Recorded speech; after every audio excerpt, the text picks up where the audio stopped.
Hello and welcome to Midday Update. Coming up are the local stories for the day. Ports for landing and inspection identified in Oman. Salalah Port is among the ports set up by the Sultanate of Oman for landing and inspecting Omani and foreign commercial fishing vessels. A statement issued online by Oman News Agency said the following. The Ministry of Agriculture, Fisheries and Water Resources has identified Salalah Port, Duqm Port and the fishing port in Duqm as ports for landing and inspections of Omani and foreign commercial fishing vessels that request permission to enter the ports of the Sultanate of Oman. This came during the issuance of Ministerial Resolution No. 2022/211 based on Royal Decree No. 26/2013 regarding the accession of the Sultanate of Oman to the agreement on measures taken by the port state to prevent, deter and eliminate illegal, unreported and unregulated fishing and to the Living Aquatic Wealth Law issued by Royal Decree No. 2019/20 and Ministerial Resolution No. 16/2021 specifying some ports for landing and inspections of foreign fishing vessels. Fine of Omani Riyal 2000 imposed on 2 establishments for selling illegal tobacco in Oman. The Consumer Protection Department in South Al-Sharqiya Governorate seized 2,358 non-smoking chewing tobacco in 2 commercial establishments that trade and sell non-smoking chewing tobacco to consumers and imposed an administrative fine of Omani Riyal 2000 against establishments as part of the administration's efforts to combat and control abuses and its perpetrators and hold them accountable in accordance with the Consumer Protection Law, its executive regulations and amendments and the decisions issued by the authority. Judicial officers received information stating that a shop attached to a house in the Vilayat of Sur stores and sells non-smoking chewing tobacco to consumers and that an expatriate worker working in a commercial establishment in the Vilayat of Jalan Bani Bu Hassan stores and sells non-smoking tobacco through a place where he conducts his commercial activity. After collecting inferences, investigating and verifying the validity of the reports and coordinating with the concerned authorities in the governorate, the 2 establishments were raided and legal measures were taken against the violators.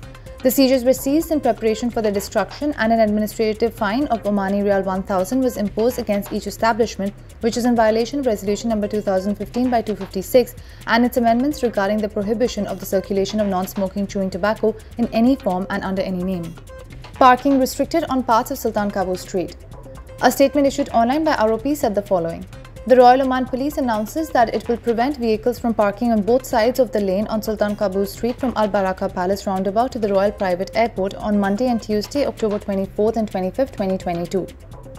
Accordingly, the Royal Oman Police calls on motorists to abide by the above and to cooperate with policemen in the service of the public interest.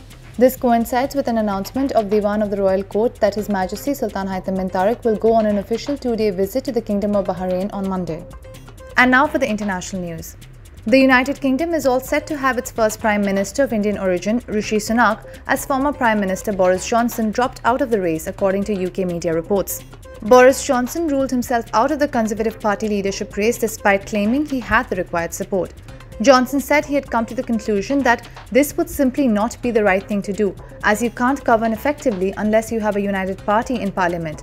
He also added that this was due to the failure to reach a deal with Rishi Sunak and Penny Mordaunt. Johnson landed in Britain on Saturday from a Caribbean holiday which seemed as a formal bid for the Conservative Party leadership race. Johnson was forced to step down on July 7th following a series of resignations of cabinet members who protested against his scandal-plagued leadership. Meanwhile, Britain's former Finance Minister Rishi Sunak on Sunday declared his candidature to contest the UK Prime Ministerial race after Liz Truss resigned as Prime Minister and left the country in a state of political turmoil. The former Chancellor of the Exchequer of Indian descent confirmed the decision through his social media and said that he wants to fix Britain's economy, which is in a major crisis at present. And now for the sports news. The opening ceremony of the 470 Sailing World Championship was held in the Israeli village of Ashdod Yam on Sunday evening with the presence of Israeli President Isaac Herzog. The 2022 championship includes for the first time mixed pairs only without separate competitions for men and women as has been held so far. This is against the background of the transition from separate teams to mixed teams in Olympics competitions starting at the 2024 Paris Games. The championship in Israel includes 60 mixed pairs from 20 countries and regions. The races will start on Monday and end on Saturday with the medal race. Those were the local, international and sports stories for the day. For more updates, stay tuned and keep watching TTV.